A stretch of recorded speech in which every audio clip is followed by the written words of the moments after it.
T.O. has just let us know that he's not coming on tomorrow's show, and I want to just basically say out there right like this. T.O.'s been on the show many times. Many times. I consider him a friend of the program and a friend, which is why what I'm about to say does not come from anything other than knowing the Pro Football Hall of Fame, knowing the great people of Stark County, Ohio, and how prideful they are on putting on not only the best face front ceremony for the NFL and the Pro Football Hall of Fame, but how they work year round. They take it personally.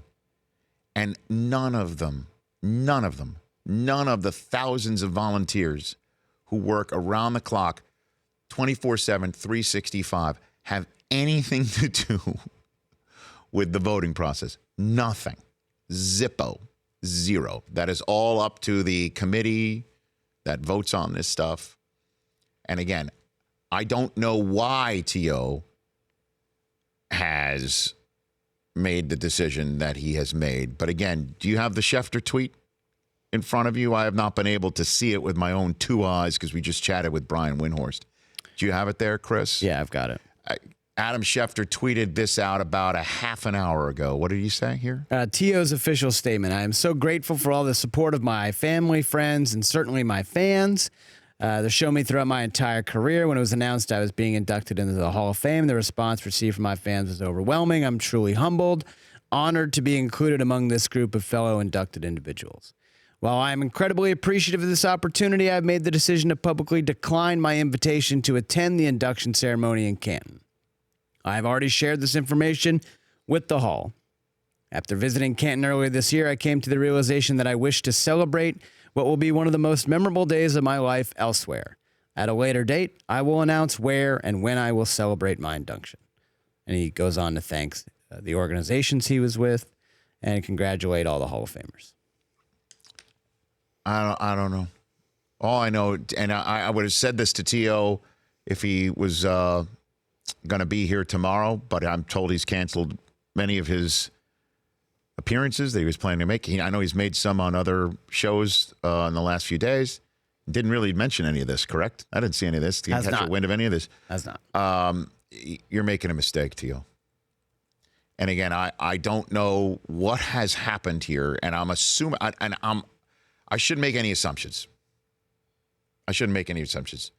But all I know is I don't know of a single person that would step foot in that Hall of Fame and talk to people like David Baker and Joe Horrigan, who run the organization and have been the director of exhibits and communications, and Joe Horrigan runs the event and deals with the Hall of Famers personally.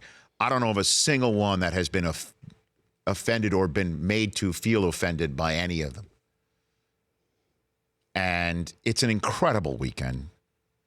Harry Carson, and if it has to do with the fact that it took a while for him to get in, Harry Carson essentially told the Hall of Fame voters, don't even consider me anymore. You've passed on me enough. And wasn't even in the Super Bowl city when the announcement was made that he finally got in. He just said, screw it, I'm flying to Hawaii.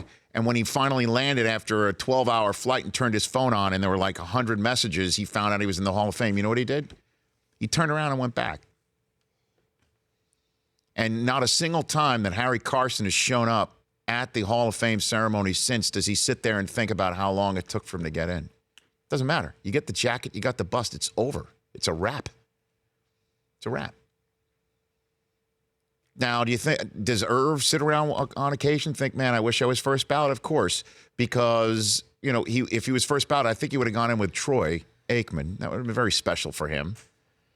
But I don't know, maybe some of the Hall of Famers who know T.O. very well are going to call him up and say, maybe you should reconsider this. It's really special. Your family comes. It's incredible. It's a remarkable event. You shake honestly, you shake every hand of every person in Stark County of Ohio, and they're so excited to see you.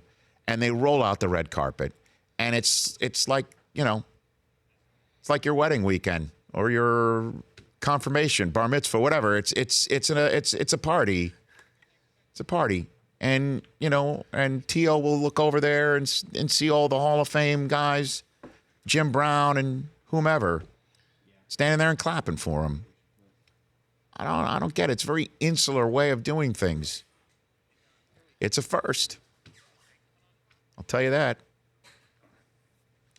And this has zero to do with the fact that I cover the event or I'm the MC of the jacket dinner for years and I emceed the main ceremony the one year that Berman was chosen as a presenter for Ralph Wilson. I guess there's a rule that you can't present an MC at the same time. But I am partial to that event and the folks there in Canton who are awesome. They're awesome. They're waiting for, and by the way, last thing, if T.O. decides to reverse course, you know who will not hold it against him? City of Canton. Correct. And the surrounding area and everybody who runs the hall. Now I'm just wondering how because they're not going to ignore his presentation. This is a first. They might just treat him like it's a posthumous. Just play the video. Play the video. And that's it. Play the video and that's it. We get out of there. I guess that's the way they would handle it. Get out of there a little earlier. It's a first. Yeah, by the way, now come to think of it, good move, T.O. You just saved us 25, 30 minutes. The Rich Eisen Show, weekdays at noon Eastern on Audience.